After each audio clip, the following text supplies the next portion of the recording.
Hi, welcome to my channel. In this video, I'll be going over the basics of Don't Starve Together PvP combat. This is my first video, so stick around to the end if you want an overview of what I am planning to do with this channel. There are two main types of PvP, self and team. In this video, I'll be going over the basics that apply to both of them, and then I'll be going over team-specific basics. Firstly, do not build anything. Especially if you are weaker than your opponents. Building important structures like fire pits, chests, and sleeping stations, even temporarily, will lead to a loss of time and resources.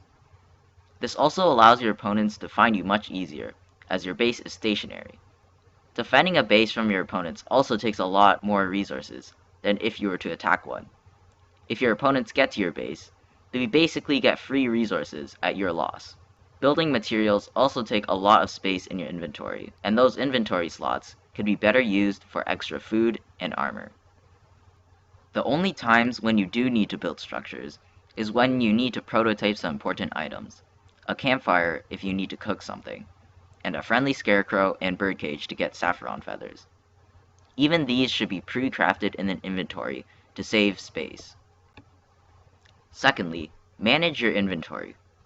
In PvP, many items have little to no worth when compared to your normal world. In PvP, you do not need building materials in your inventory. Items like logs shouldn't be in your inventory as there is no need to build anything. Many of your important inventory slots should be used for armor and healing food, as these are by far the most important items in PvP. They determine how long you are able to stay in a fight and overpower your opponents. You should also have some extra space in your inventory for emergency situations. You also need extra space if you want to loot your opponents. Thirdly, evaluate your power. This is by far the most important basic knowledge you need to know. If you have better melee weapons, armor, and healing food than your opponents, you must take advantage of important places with resource potential. If you have a lot of power, you should deprive your opponents of the important resources. Your power determines whether or not you can harvest certain resources without interruption. If you are unaware of your power, your opponents will certainly be able to gather more resources without anyone in their way. This is what makes certain characters better at gaining power than others. Just to name a few, Wigfrid can easily chop trees and mine rocks early game because her opponents cannot match her stats that early into the game. However, some characters, like Wolfgang, are able to dominate once they have a large amount of resources. You must take advantage of these traits and evaluate whether or not you are able to kill your opponents with ease, or if they will easily kill you. Fourthly, try not to use backpacks. Normally, backpacks are better than body armor and insulation, but in PvP, it's a bit different. Your body slot can be used for so many better things, especially during winter. Having a backpack and head armor just isn't as effective as body armor, and you also have no slots to spare for insulation and wetness protection. In PvP, when you equip your body armor and you drop your backpack, someone can easily steal your stuff. This means that unless you have a habit of carrying random worthless stuff, you shouldn't use a backpack. However, backpacks can be used in the summer, as wetness and insulation are not as important as in winter. Now I'll be going into team-specific basics. Firstly, help your teammates with crafting. If you have prototyped something that your teammate hasn't, craft it for them.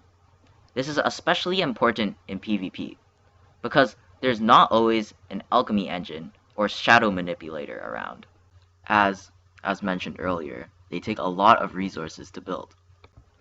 Secondly, stay together.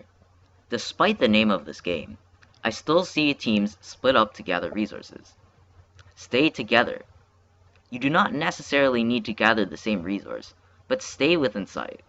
Your teammate can die very fast, and your opponents attacking in a group is what kills your teammates. Even a group of two can stun lock and effectively kill your teammate with ranged weapons. They can even force your teammate into a corner and use melee weapons, all the while leading your teammate away from you. I hope these basics will help you when you find yourself in a PvP with your friends or even on a PvP server. Thanks for watching, and if you like what you're watching, please like. And if you want more of this content, please subscribe. Now, I'll be doing an overview of what this channel is about and what I am planning to do in the future. In this channel, I'll be going over many PvP basics, tactics, and strategies. Right now, the PvP meta is just people spamming pan flutes, and I am not a fan of people using pan flutes. Personally, I think that using a pan flute is an unfair advantage just because there are only so many mandrakes in a world. I will also try to warn my audience whenever I am forcing my opinion into my videos, but I certainly will make some mistakes. Now, in the future, I am planning to make a video about armor, how it works and what is the best armor for PvP, a video about characters, and how some of their unique traits are beneficial in PvP, and a video to teach the community how to deal with pan flute users. Hope you guys enjoy the future videos, and thanks for watching till the end.